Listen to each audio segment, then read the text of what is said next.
Iniciamos con el componente práctico del módulo 9, dentro de los cuales vamos a profundizar un poco más en los aspectos de codificación o implementaciones que se realizan sobre el ecosistema de pandas. Para esto, seguiremos la siguiente agenda, dentro de los cuales vamos a recapitular cada uno de los componentes en codificación de las series y de los data frames, tal cual como se denota en esta presentación. Iniciaremos con el capítulo de series, creación, datos en una serie y usando los índices. Posteriormente seguiremos con los data frames, dentro de los cuales haremos procesos de selección e indexación, selección condicional, las condiciones que se podrán utilizar con los operadores lógicos pipe y and o ampersand, con paréntesis, y más detalles sobre los índices y los operadores de selección multiíndices y jerarquías. Acto seguido iniciaremos el capítulo de profundización en Python. Muy bien, empezamos con la profundización del capítulo de series y data frames en pandas. El primer tipo de datos principal que vamos a conocer para pandas es el tipo de datos series o series. Vamos a importar pandas y explorar el objeto series. Una serie es muy similar a un array de NumPy, de hecho está construido sobre el objeto array de NumPy, tal como vimos en el documento de teoría. Lo que diferencia array NumPy de una serie es que la serie puede tener etiquetas en los ejes, lo que significa que puede ser indexada por una etiqueta en lugar de solo una ubicación numérica. Tampoco necesita contener datos numéricos porque puede contener cualquier objeto arbitrario de Python. Exploraremos este concepto a través de algunos ejemplos. Para el ejemplo de creación de listas, hemos creado 4 estructuras de esta especie, entre las cuales la primera lista guarda caracteres, la segunda lista guarda números enteros, la tercera es un NumPy array de números enteros y la cuarta es un diccionario.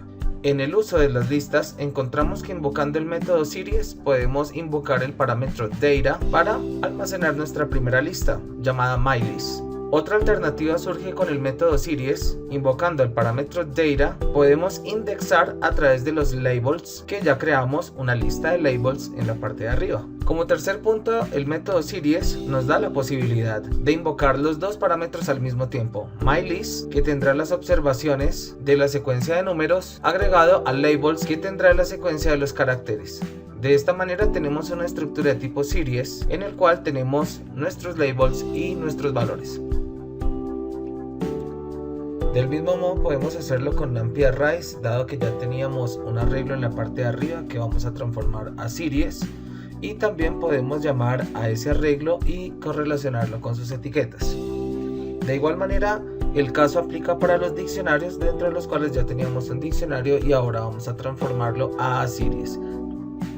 De esta manera tan fácil se hace y por eso es tan importante tener en cuenta las estructuras de los diccionarios. Cuando creamos un series, tenemos la posibilidad de caracterizarlo también a través de paréntesis y corchetes, dentro de los cuales para este caso vamos a suministrar funciones de tipo boolean para que podamos corroborar la naturaleza de estos datos. Como ustedes pueden apreciar, aquí ya tenemos la caracterización de estos datos. Acto seguido, en el uso de los índices, tenemos la gran posibilidad de que los métodos series nos permiten pasar el conjunto de observaciones, tal cual como tenemos acá un array con números enteros, y podemos estar manejando los índices, tal cual como lo estamos haciendo acá a través de unas observaciones de tipo string, para obtener un series de la siguiente manera.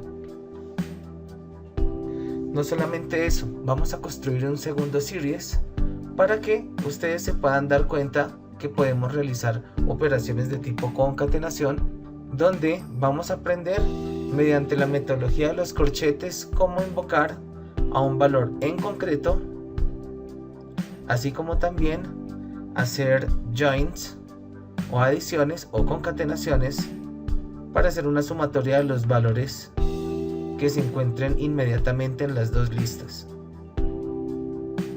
tal cual como estamos evidenciando acá. La sumatoria del data frame ser1 más ser2 es este resultado.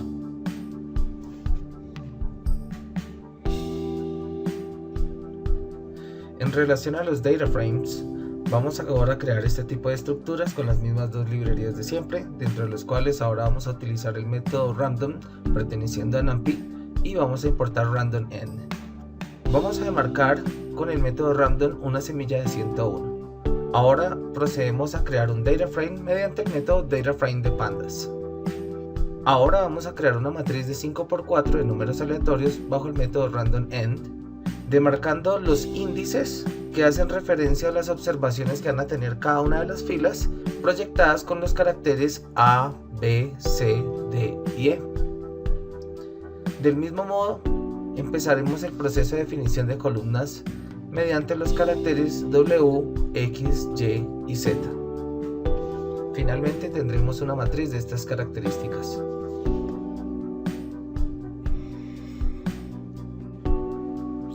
Ahora aprenderemos cómo hacer selección e indexación. Tan fácil como llamar a nuestra referencia de DataFrame, en este caso DF, abrimos corchetes y evaluamos la columna que deseamos mostrar. No solamente eso, también podemos hacer el mismo proceso, pero con la referencia de DataFrame podemos implementar dos corchetes y podemos llamar dos columnas al mismo tiempo. No obstante, también hay una nueva sintaxis y es mediante la nomenclatura del punto. Pero aquí quiero decirles que no recomiendo esta sintaxis, dado que los nombres muchas veces de los DataFrames, si no se escriben bien, es difícil acceder a las columnas y suelen darse muchos errores. Ahora, si deseamos conocer el tipo, tan fácil como con el método type, podemos saber para que nos muestren la naturaleza del dato. Agregado a esto, también podemos crear una nueva columna, tal cual como se denota de la siguiente manera. Podemos crear una nueva columna de la siguiente forma. Codificamos el DF en función del nombre new, tal como aparece acá, y simplemente los valores serán los valores que aparecen evaluados en la columna W y la columna Y, tal cual como se denota aquí. Ahora, también podemos remover columnas. ¿Y cómo se hace? Tan fácil como utilizar el método drop y apuntamos a la columna que deseamos borrar.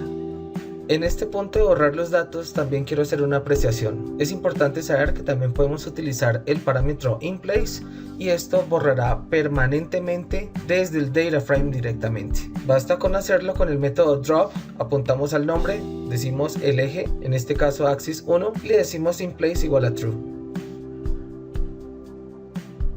Del mismo modo también podemos borrar filas y de esta manera puede funcionar con el método drop. Seleccionamos la fila y decimos axis 0. Recuerden, para columnas es axis 1 y para filas es axis 0.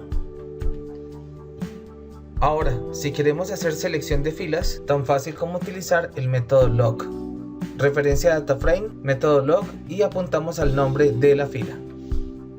También podemos seleccionar en función de una posición o lugar de etiqueta. Referencia a DataFrame, método ilog, valor, referencia al DataFrame, método ilog y la posición o el lugar de la etiqueta, en este caso 2. También podemos hacer la selección de un subconjunto de filas o columnas. Referencia a DataFrame, método log, abrimos corchetes y evaluamos las columnas o las filas que nosotros deseemos seleccionar.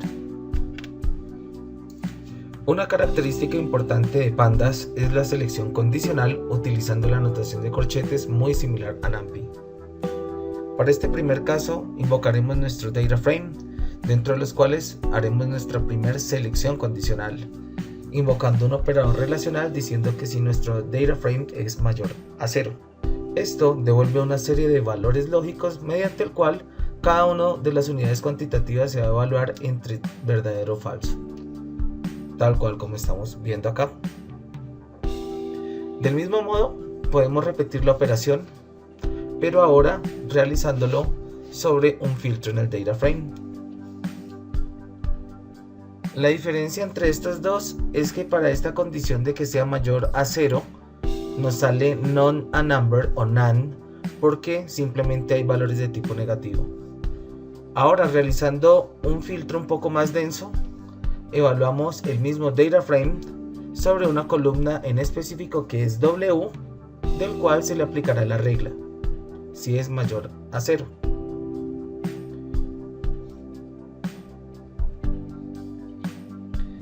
Acto seguido realizaremos el mismo filtro, pero Para este caso particular, el filtro sobre W y que sea mayor a 0, vamos a agregar un nuevo frame haciendo hincapié en el valor de Y, tal cual como se denota aquí.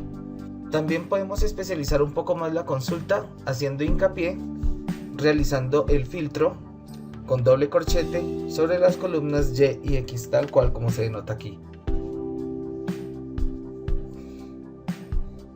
Para dos condicionales se puede utilizar el operador lógico ampersand o el operador lógico pipe. ¿Y qué quiere decir esto? Ampersand es la misma expresión lógica y pipe es la misma expresión lógica o. De esta manera podemos construir un data frame dentro de los cuales vamos a manejar un proceso condicional en términos de la columna W que sea mayor a 0 y un proceso condicional en términos de la columna I en el cual sea mayor a 1. Nótese que si disponemos del operador I, las dos condiciones tienen que cumplirse. Agregando un poco más detalles sobre los índices, encontramos que podemos restablecer el índice por defecto de 0, 1, 2, 3, etc.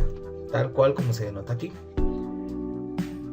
Ahora vamos a crear una nueva variable dentro de los cuales vamos a codificar una cadena de carácter mediante el método split que va a particionar cada uno de estos valores de tipo string. Vamos a crear una variable de tipo newInt o newIndice en el cual vamos a codificar una cadena de carácter que va a ser particionada con el método split.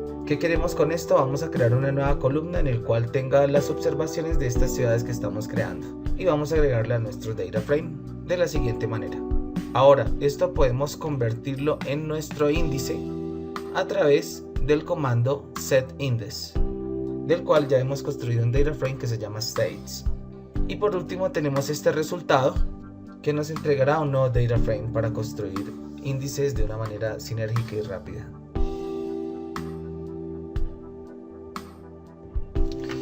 Muy bien, con los conocimientos adquiridos estamos preparándonos para la realidad caótica de los datos. Los invito a continuar con la formación del módulo 10 en Pandas, del cual vamos a especializarnos en la aplicación absoluta de todos estos temas que nos ayudarán a resolver problemas de nuestra vida real, de nuestro entorno cotidiano, con un componente de un valor inconmensurable para el descubrimiento científico en datos, desde el punto de vista de los EDA o Explore Data Analytics y de los ETLs que estaremos estudiando. Felicidades, has logrado entrar a este punto dentro de los cuales ya podrás utilizar las herramientas de EDA o Explore Data Analytics mediante Pandas para que logres hacer una consistencia entre la proyección de vectores de características, reconocimiento de patrones y el diseño funcional y científico de la proyección de datos en inteligencia artificial.